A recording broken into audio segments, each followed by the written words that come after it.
Bonjour et bienvenue dans cette nouvelle intervention du sommet Kiffe ton cycle. Cette semaine, on parle autonomie gynécologique et j'ai le grand plaisir de recevoir Angélique Denis qui va nous parler de la méthode Aviva. Bonjour Angélique. Bonjour Gaëlle, Alors Angélique, qui es-tu? D'où nous parles-tu? Qu'est-ce qui fait qu'aujourd'hui tu es venue t'exprimer sur ce sommet autonomie gynécologique? je m'appelle Angélique, moi j'habite dans le sud Vendée et donc je suis praticienne dans le bien-être depuis de nombreuses années et notamment aussi je propose des ateliers pour les femmes sur les archétypes féminins et enseignante de la méthode Aviva dont je vais vous parler. Alors qu'est-ce que c'est que cette méthode Aviva et pourquoi a-t-elle sa place ici dans ce sommet autonomie gynécologique? Alors en fait, il y a plusieurs années, j'ai entendu parler des danses contraceptives et ça m'a interpellée puisque je ne connaissais pas. Et chemin faisant, j'ai très peu trouvé d'informations en fait sur ça. Et ce qui me paraissait intéressant, c'est que en fait, on parlait d'à travers des mouvements dans le corps que ça pouvait agir sur le cycle. Donc voilà, ça c'était il y a plusieurs années. Et en fait, moi dans mon cas, j'avais plutôt un cycle irrégulier, un cycle plutôt de 40 à 45 jours. Et en fait, j'ai essayé différentes méthodes naturelles, notamment les plantes, mais c'était pas forcément pour moi puisque au bout de 2-3 jours, j'oubliais de prendre mes tisanes. Et donc en fait, je me rendais bien compte que c'était pas pour moi parce qu'en fait, j'étais pas assez assidue dans ma prise de plantes. Et voilà, la méthode Aviva est arrivée. Et en fait, suite à ça, ça a complètement changé au niveau de mon cycle, c'est-à-dire que je suis passée d'un cycle de 40-45 jours à un cycle de 29-32 jours. Donc, et ça de manière complètement naturelle, juste à travers des mouvements, des exercices physiques en fait. Et donc, pour moi, c'était beaucoup plus simple que de prendre des plantes tous les jours. Et en fait, ça a de très nombreux effets dont je vais vous évoquer justement pour expliquer un petit peu plus ce que c'est cette méthode d'Aviva. Donc là l'idée c'est d'avoir une méthode de mouvement, donc de mobilisation du corps, c'est ça en fait, Oui, qui influe sur notre cycle menstruel. voilà, c'est C'est ça. ça. Ça a été créé par qui ou comment? D'où ça vient? Parce que c'est vrai que tu dis qu'il y a quelques années tu n'en avais jamais entendu parler, mais là je pense qu'on est nombreuses à ne pas en avoir beaucoup entendu parler. Donc... Oui, c'est vrai que c'est très peu connu. Ça a été mis en place par une femme qui s'appelle Aviva Steiner. Elle est née en 1930 en Hongrie. Et en fait, dans son parcours, elle a grandi dans un environnement propice au sport à travers des parents qui étaient sportifs. Donc le mouvement a toujours fait partie de sa vie. Et en fait, à un moment donné, suite à la Seconde Guerre mondiale, elle est devenue orpheline, elle est partie en Israël et elle a tout le temps suivi le mouvement. C'est devenue une grande ballerine, une femme connue dans son milieu de la danse et du sport. Elle avait à cœur de, donc là aussi, hein, on se remet un peu à l'époque, c'est-à-dire dans les années 60, 70, etc. En fait, elle avait envie, il y avait le début de la pilule, elle avait envie aussi d'aider les femmes pour les grossesses non désirées. Donc, elle avait à cœur d'aider les femmes sans trop savoir comment faire. Elle a mis en place des exercices physiques, on va dire de manière un peu par hasard. Est-ce que vraiment c'était un hasard? Je ne sais pas, mais en tout cas, elle ne savait pas au départ les effets que ça allait avoir. Et elle a commencé à mettre des exercices, des mouvements de gym, de sport, enfin des mouvements, pour un groupe de femmes de plutôt 45 à 60 ans. Elle se rendait compte qu'à ces séances suivantes, les femmes ne venaient plus forcément à ses cours puisqu'elles avaient souvent leur menstruation en même temps. Donc au départ, elle n'a pas fait le lien. Les femmes qui venaient en fait au sport étaient plutôt des femmes ménopausées. Donc elle n'a pas fait le lien au départ, mais au fur et à mesure des pratiques, les témoignages des femmes étaient plutôt j'avais des douleurs, j'en ai plus. Voilà, il y a eu un peu des témoignages comme ça. Donc ça a fait son chemin. Et elle s'est rendue compte que les mouvements qu'elle proposait aux femmes avaient des effets bien plus que ce qu'elle pouvait imaginer au départ. Donc c'est comme ça un peu que la méthode a démarré. Suite à ça, elle a fait des recherches, elle a mis une dizaine d'années à mettre en place la méthode, donc la méthode Aviva, pour agir au niveau du cycle. Donc au départ, c'était aussi dans une envie d'aider les femmes pour éviter des grossesses non désirées, mais en fait, ça s'est trouvé que c'est un panel bien plus large que ça, et que ça accompagne les femmes vraiment tout au long de leur cycle, et notamment dans le désir d'enfant en fait. Alors Donc qu'est-ce qui voilà. fait que cette méthode-là, qui a l'air quand même très sympa, parce qu'après tout, elle était pratiquée dans des cours de sport classiques, on va dire, donc c'est pas la torture. Qu'est-ce qui fait selon toi que ça n'a pas plus pris, que ça n'a pas été plus connu, puisque tu as l'air de me dire que ça a vraiment des vertus intéressantes, quoi. Ça a été connu plutôt en Israël, en Hongrie. Après, voilà, ça s'est plus développé en Allemagne, etc. Donc, c'est en train de plus en plus de se développer. C'est quand même connu aussi à l'international, puisqu'en fait, à l'époque, elle était précurseuse. C'est-à-dire, dans les années 70, elle commençait déjà à travers des magazines à parler de menstruation, à lever les tabous. Donc, à cette époque, déjà, même aujourd'hui, on sent bien que c'est quand même encore tabou. Donc, on peut imaginer à cette époque-là. Donc, ça a touché plusieurs femmes qui sont venues de différents pays. Donc, après, ça s'est un petit peu diffusé. Donc, en fait, cette méthode, elle est connue aussi un peu plus à l'international. On est de nombreuses enseignantes en France et à l'étranger. Donc, c'est en train de plus en plus se développer. Mais c'est vrai que ça s'est beaucoup plus développé plutôt en Hongrie, Israël, etc. En fait, puisque Aviva vivait là-bas et elle a mis en place et elle a beaucoup pratiqué et elle a beaucoup transmis par là-bas. Alors concrètement, si on résume, qu'est-ce que ça apporte de pratiquer cette méthode Aviva? Quelle serait la liste? Parce que tu nous as dit juste à la fin que c'était particulièrement pour les personnes qui avaient envie de procréer. Tu nous as dit au début qu'elle avait envie d'accompagner les personnes qui n'avaient pas envie de procréer et qui voulaient se sortir d'une grossesse non désirée. Est-ce qu'on peut reprendre un petit peu le panel de tout ce que ça peut apporter? Comme je disais, c'est des exercices physiques, c'est des mouvements vraiment spécifiques qui vont, pour un peu plus expliquer en fait en quoi ça consiste, après je vais vous parler plus des effets, mais en tout cas au niveau des mouvements, c'est des exercices vraiment spécifiques qui vont avoir le focus au niveau du bassin, mais qui va agir dans tout le corps, c'est-à-dire que les bras, les jambes vont être mobilisés, il y a des exercices au sol, etc. Donc c'est vraiment des exercices spécifiques qui sont dynamiques, rythmiques, donc à pratiquer avec de la musique. Ça va créer un peu comme un pompage, c'est-à-dire que ça va avoir des mouvements de contraction et de relaxation. Donc en fait, ça va créer un peu comme un pompage et donc activer la circulation sanguine, apporter plus d'oxygénation, plus de vitamines, plus de nutriments, etc. Et donc agir sur le système hormonal. Et donc, c'est là que ça ouvre le panel, c'est-à-dire qu'à travers plein d'expériences de femmes, ça contribue vraiment, que ce soit pour les douleurs, que ce soit pour les crampes, que ce soit pour des cycles trop courts, trop longs, trop abondants, pas assez abondants, toute la phase aussi préménopause, ménopause, désir d'enfant. En fait, voilà, ça accompagne vraiment la femme en fonction de son besoin. Et ce que je trouve vraiment super, c'est qu'en fait, on fait appel à l'intelligence du corps, c'est-à-dire que ce soit une femme de 20 ans, de 40 ans, de 60 ans, on va pratiquer les mêmes exercices, mais on ne va pas avoir les mêmes besoins. Notre corps, il sait s'il y a besoin de plus d'œstrogène ou de progestérone, etc. Nous, notre mental ne le sait pas forcément, mais le corps, lui, il le sait. On vient lui donner un coup de boost. Et donc, que ce soit une femme qui a des douleurs, ou une femme qui est en préménopause et qui a des bouffées de chaleur, ou une femme qui peut avoir des sécheresses vaginales, etc., tout ça va permettre d'agir sur le cycle et donc d'aider la femme là où elle a besoin. Donc, c'est vraiment un panel large. C'est ça, donc en fait, tout ce qui touche au système hormonal, en réalité, va être impacté par cette proposition. Ça Mm. ressemble à quoi concrètement? Parce que tu nous dis des exercices précis en musique, tout ça. Alors moi, j'ai plein d'images, je me dis, est-ce que ça ressemble à de la Zumba? Est-ce que ça ressemble... Tu sais, à quoi ça pourrait ressembler de ce qu'on connaît, nous, le commun des mortels, qui ne connaissons pas encore la méthode Aviva? Alors, il y a des exercices qui peuvent faire penser au yoga, par exemple, des exercices allongés. Il y a des exercices dynamiques. La plupart, c'est des exercices dynamiques. En fait, ça va être vraiment des mouvements de bassin. C'est-à-dire que là, j'ai mon bassin pour vous montrer. Ça va être vraiment des mouvements de mouvements de balancier du bassin comme ça. C'est pas le périnée qu'on va venir contracter, ça va agir sur tous les muscles internes du petit bassin, là tous les muscles du périnée, le petit bassin, l'utérus, etc. Et ça va être vraiment des mouvements comme ça de rétroversion du bassin qui vont permettre d'apporter une oxygénation et un pompage dans toute cette zone-là et donc de favoriser une meilleure circulation dans tout l'organisme, donc d'agir au niveau des glandes endocrines. Et donc là aussi, c'est pas une glande en particulier sur laquelle ça va agir, mais c'est vraiment tout l'ensemble, puisqu'elles sont toutes interconnectées. C'est des mouvements qui vont, comment dire, qui vont agir au niveau des bras, mais beaucoup, ça va être des mouvements vraiment de bassin pour venir activer ce pompage à l'intérieur, qui va aussi agir au niveau de la colonne vertébrale, donc au niveau du dos. Ça permet vraiment de renforcer aussi tout l'organisme, mais vraiment de renforcer tous les muscles du petit bassin, puisqu'en fait, pendant cette série de 18 exercices, pour la méthode de base, c'est à peu près 30 minutes, et donc en continu. Et ce qui est conseillé, c'est de pratiquer 2 fois par semaine.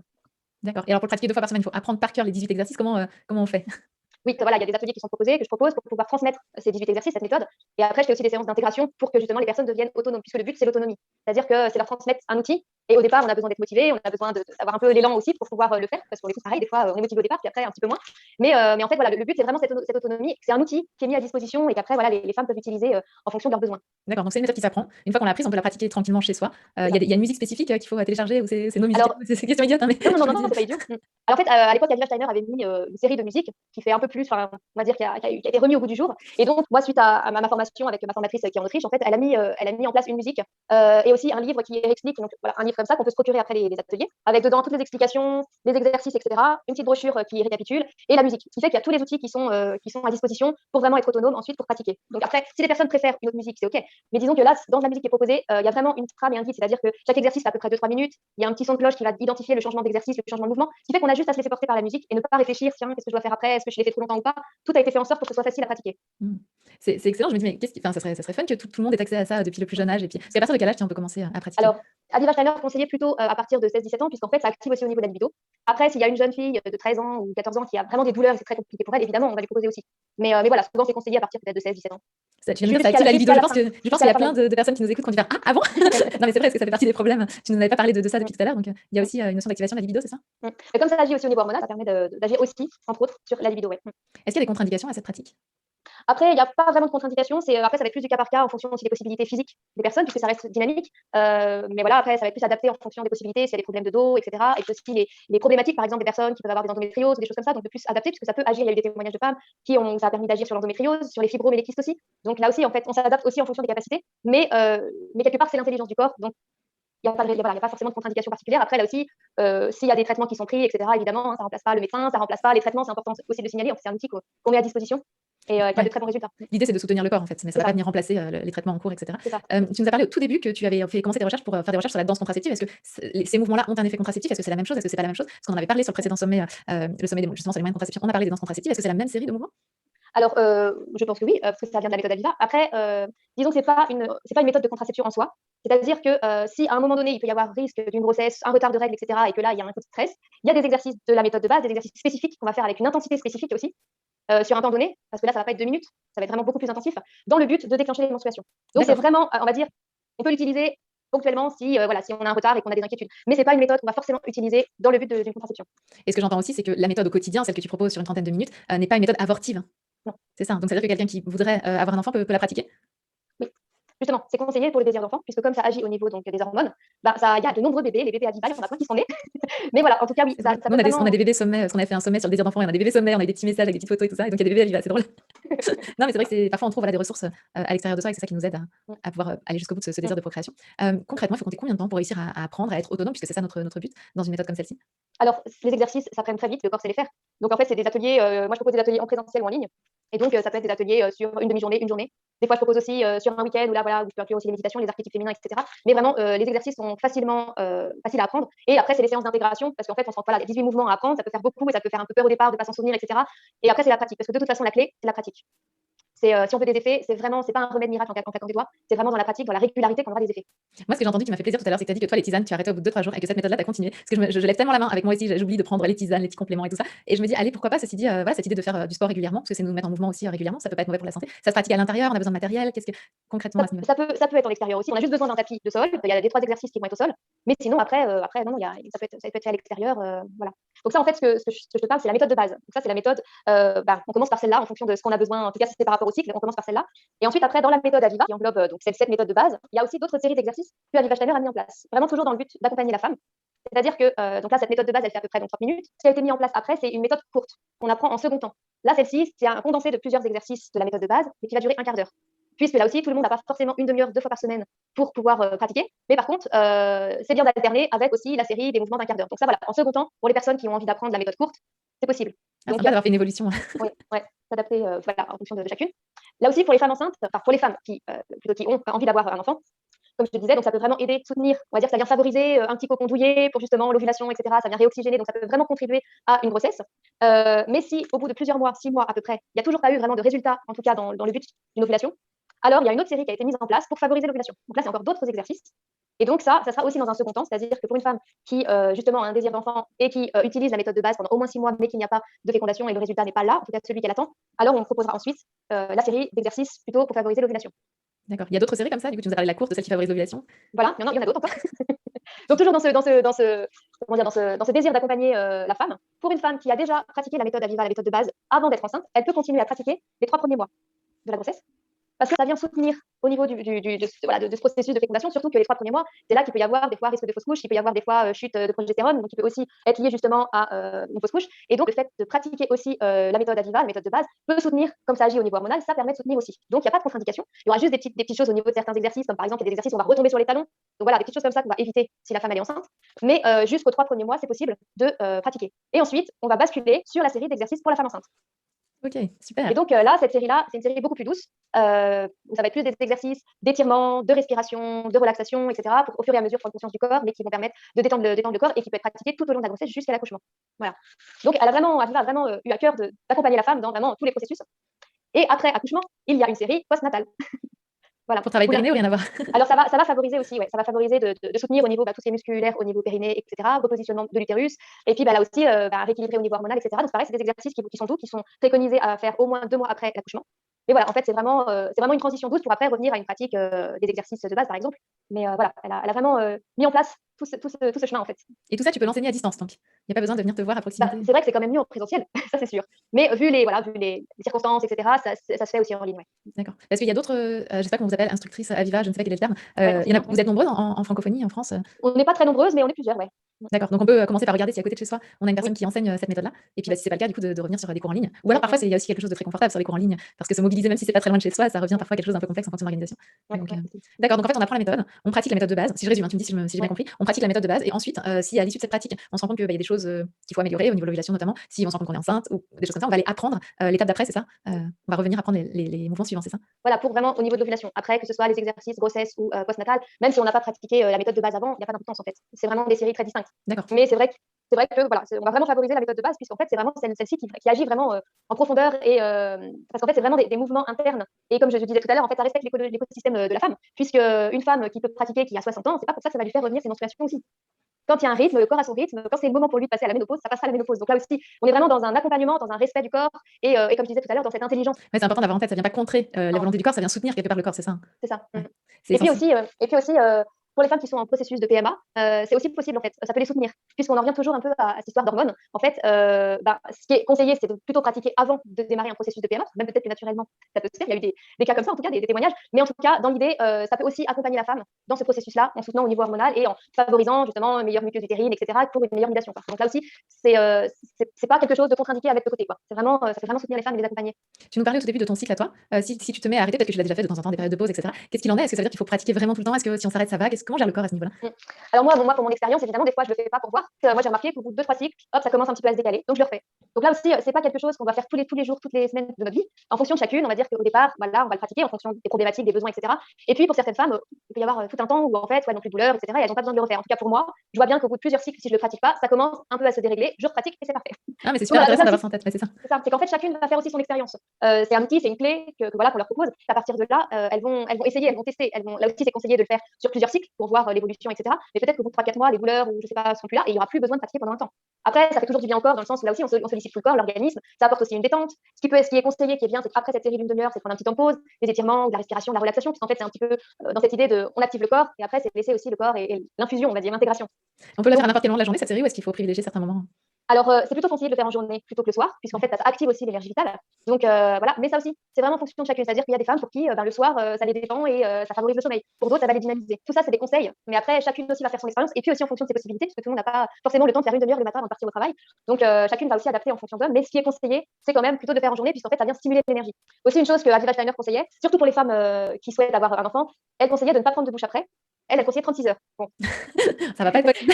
C'est ça. Maintenant, on a plutôt raccourci à au moins 4 heures. Là aussi, on vient apporter la chaleur, on vient activer un peu notre chaudron intérieur. Donc, toute cette chaleur qu'on vient optimiser au niveau du bassin. Donc, de construire cette énergie, de favoriser cette énergie. Et si on prend une douche après, c'est comme si toute l'énergie allait partir. Donc, là aussi, ce qui est conseillé, après, chacune fait comme elle le sent. Mais Bien en tout sûr. cas, ce qui est conseillé, c'est de plutôt prendre une douche au moins 4 heures après, pour qu'en fait, l'énergie continue, voilà, le corps continue d'agir, même si on a arrêté les exercices. Et ça veut dire que ces 30 minutes de mouvement, ils nous mettent pas complètement en nage, on sort pas complètement Alors, trempé.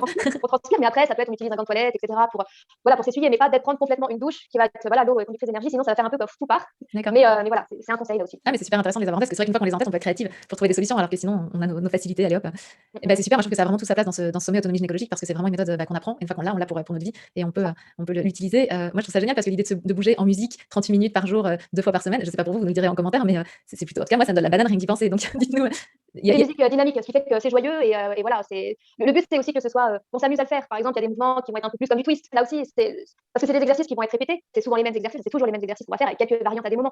Et il y a aussi 2 séries de musique différentes qu'on peut avoir pour un peu changer et alterner. Mais le but, c'est que ce soit joyeux, dynamique et qu'on s'amuse à le faire aussi, en fait. Donc, Bah, merci beaucoup, Angélique, pour si tout ce que j'allais dire. Est-ce qu'il y a autre chose que tu vas ajouter? je voudrais aussi rajouter qu'elle a aussi mis en place 2 autres séries de mouvements. Une autre série plutôt pour tous les problèmes d'incontinence. Donc là aussi, le fait de pratiquer cette méthode de base, donc ça va venir agir au niveau voilà, de tous les organes génitaux et puis tout ce qui est en lien avec le périnée, etc. Donc ça va aussi agir au niveau d'incontinence. Mais elle a aussi une série de mouvements qui sont plutôt des exercices statiques, donc qui peuvent être adaptés aux personnes âgées, où ça va être on va dire plutôt des mouvements de compression interne pour pouvoir agir pour la continence. Il y a aussi ça.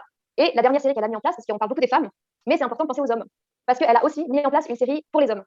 C'est-à-dire que la méthode de base, donc les 30 minutes, les hommes peuvent pratiquer aussi cette série, mais comme je vous ai expliqué, en fait, cette série, elle va venir activer le feu intérieur, l'énergie à l'intérieur, dont les femmes ont besoin, parce que voilà, nous, c'est à l'intérieur, mais les hommes, c'est à l'extérieur, donc c'est pas la même chose. Et donc, elle a mis en place des exercices pour les hommes qui vont plus favoriser, pareil, au niveau du bassin, mais plus des mouvements qui vont venir au niveau des fessiers, etc., qui vont agir sur la prostate et sur la fertilité masculine. Parce que là aussi, il y a des études qui ont été faites. Ils se sont rendus compte qu'il y a à peu près 50% des hommes. Alors, je reprends mes notes. Vas-y, j'en prie.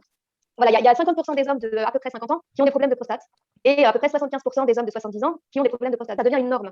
Mais là aussi, ça ne devrait pas être une norme. Donc, en fait, là aussi, ça vient agir sur ça. Donc, ça peut être préventif aussi pour les hommes.